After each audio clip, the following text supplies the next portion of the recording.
j'ai envie de vous proposer une mini-série de 3 épisodes sur les attentes. Alors, 3 épisodes, qu'est-ce que ça signifie ? En fait, j'ai envie de les décomposer de la manière suivante, qui serait les attentes, donc les attentes que l'on porte vis-à-vis des autres, celles qu'on a vis-à-vis des autres, les attentes que les autres ont vis-à-vis de nous, et puis nos propres attentes, celles qu'on a pour nous-mêmes, nos exigences, entre guillemets. Bonjour, je suis Sonia, je suis coach de vie, et j'accompagne les femmes à oser être à leur juste place, à se sentir légitimes, confiantes dans leur activité professionnelle et du coup dans leur vie personnelle. Ce sujet des attentes, c'est vraiment quelque chose de majeur parce qu'il génère en fait énormément de pression. Plus les attentes sont fortes, plus on a de la pression, de l'enjeu et plus on peut aussi se retrouver dans une situation ou des émotions de déception et de frustration, voire même de colère. Il me paraît vraiment nécessaire aussi de souligner le fait que ne plus avoir d'attente du tout me paraît pas concevable en tant qu'être humain. Et ça peut cacher quelque chose, hein. Je l'entends parfois, moi tu sais je n'ai pas d'attente.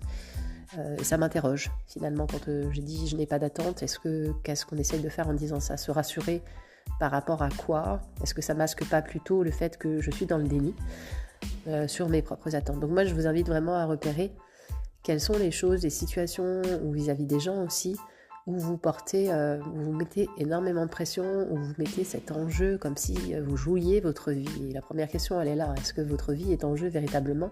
Est-ce qu'il y a quelque chose de grave qui peut se produire si ce que vous êtes en train de miser, entre guillemets, ne se produit pas ?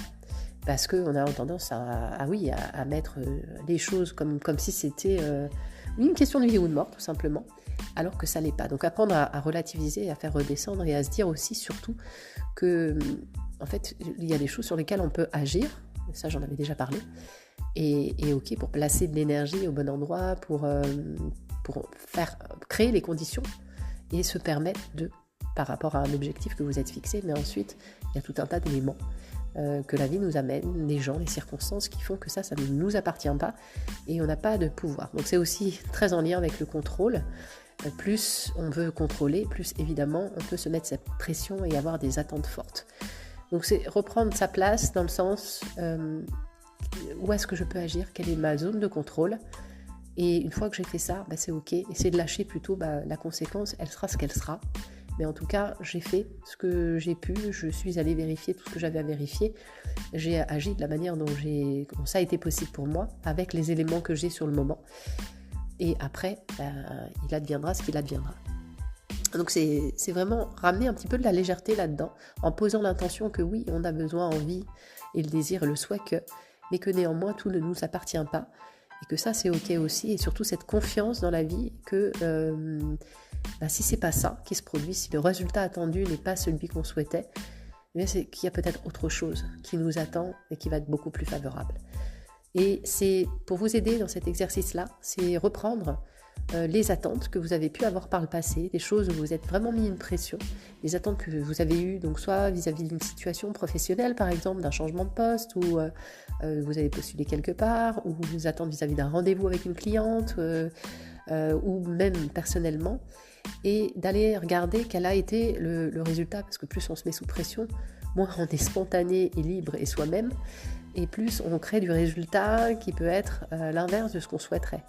Donc c'est un peu revenir en arrière, on va dire embobiner, et puis voir aussi ce que ça a pu créer comme autre opportunité. Parce que quand je parlais d'opportunités, notamment par exemple, on a tout misé, on va dire, sur un rendez-vous hyper important avec une cliente parce que on s'est dit que oui, c'est le partenariat qu'on souhaiterait avec cette personne, pour parler de partenariat. Et que ça n'a pas fonctionné. C'est intéressant de voir qu'est-ce qui en fait n'a pas fonctionné et qu'est-ce que ça a permis d'autre.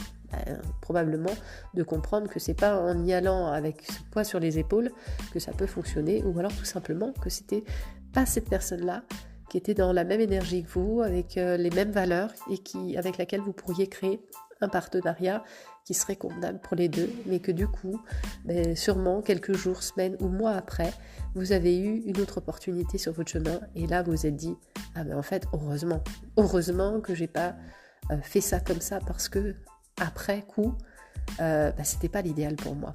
repensez, revenez en arrière et faites un peu ce bilan sur toutes les choses, tous les cadeaux, comme j'aime les appeler, et les opportunités qui ont eu lieu grâce au fait que finalement, le résultat que vous avez obtenu n'était pas forcément celui que vous vouliez, mais ça vous a permis tout un tas de choses. Faites vraiment le point sur ça parce qu'en le faisant, ça va aussi ramener cette fameuse légèreté dans les prochains moments où vous allez sentir ces attentes et les transformer en intention. Ok, j'ai envie de ça, je vais mettre en œuvre ça. En revanche, après, c'est plus à moi. Et finalement, en fonction de ce qui se passera, ce sera toujours bon et juste pour moi parce qu'en fait, la vie, elle m'envoie ce dont j'ai besoin et non pas ce que je veux.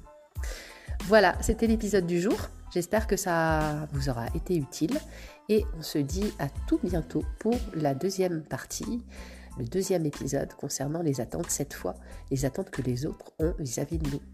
À bientôt.